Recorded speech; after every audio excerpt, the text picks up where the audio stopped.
मञ्चका र दर्शक दीर्घका महा आदरणीय र प्रिय सभासदहरू, आफ्नो परिचय दिँदा म जन्मे हिमशैलको समीरसँगै दार्जिलिङ जनपदको चामुङ ग्राममा जन्मे। अनि पढाइ भयो दार्जिलिङ नगरमा। त्यसपछि सिलगढी नगरदेखि छेवै राजा राममोहनपुरको उत्तर बङ्ग विश्वविद्यालयबाट एमए र पिएचडी सकेपछि शिक्षण वृत्तिलाई नै ग्रहण गर्न सक्ने भएँ। किनभने मैले शिक्षण वृत्तिमा प्रवेश गर्न नपाएको भएदेखि अरू वृत्तिमा सबैमा असफल हुन्थेँ। किनभने मेरो बाबुबाजेहरू सबै नै गुरुबाउ गुरुआमा नै थिए।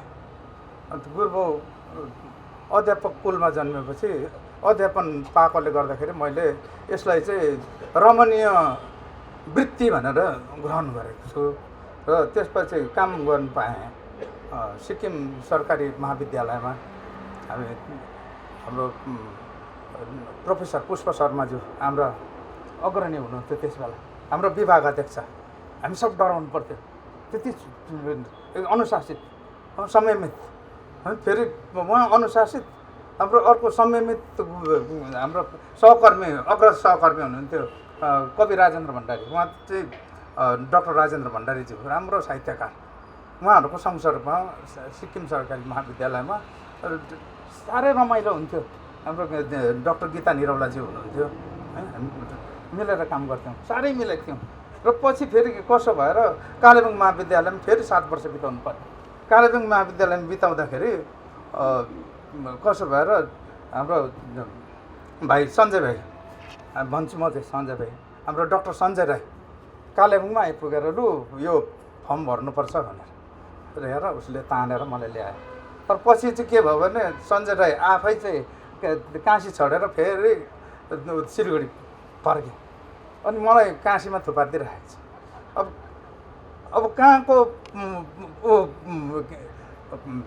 महाकालको माटोमा जन्मेको मान्छे हो, अहिले सारनाथ र विश्वनाथको ठाउँमा राम्रो हेर्दै जाँदाखेरि त अब काशीमा आएपछि त बिस्तारो पुण्य सलिला गङ्गाजी त्यो तटमा अब त्यहाँ पढाउनु पर्छ।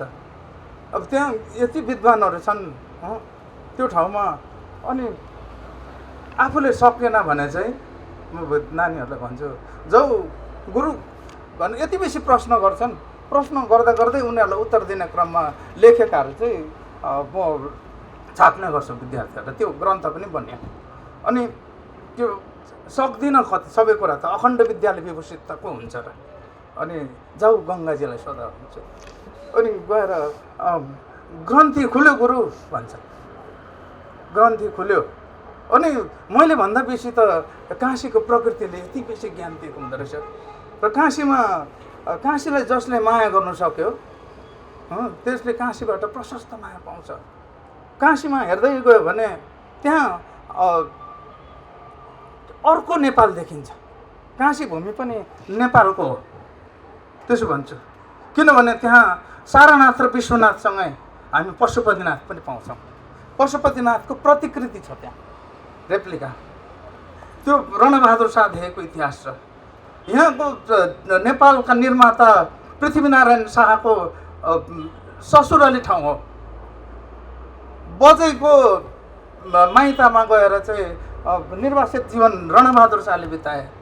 त्यही ठाउँमा विभिन्न शाह परिवारहरूले त्यो मन्दिरहरू बनाए, मठहरू बनाए। यसरी काशी र नेपालको निकटवर्ती सम्बन्ध छ, छेउको सम्बन्ध। र काशीमा बसेर चाहिँ के उपलब्धि भएको छ भने एउटा ज्ञान आर्जन गर्ने र जति पाएको छु त्यो चाहिँ ज्ञान प्रचार गर्ने चाहिँ मैले दायित्व लिएको छु। त्यो के भने चाहिँ त्यहाँबाट हामीले एउटा शुद्धिकरण अभियान, नेपाली भाषाको शुद्धिकरण अभियान। किनभने भारतमा चाहिँ नेपाली भाषाको मानकीकरण म राम्रै देख्छु। तर नेपालबाट जति आउँदाखेरि चाहिँ अब अरू सबै ज्ञान अनुशासनको यहाँनिर भव्य विकास भइरहेको छ, तर नेपाली भाषा चाहिँ जो अरबीमय छ। भवतु सर्वमङ्गलम् रक्षतु सर्वदेवता।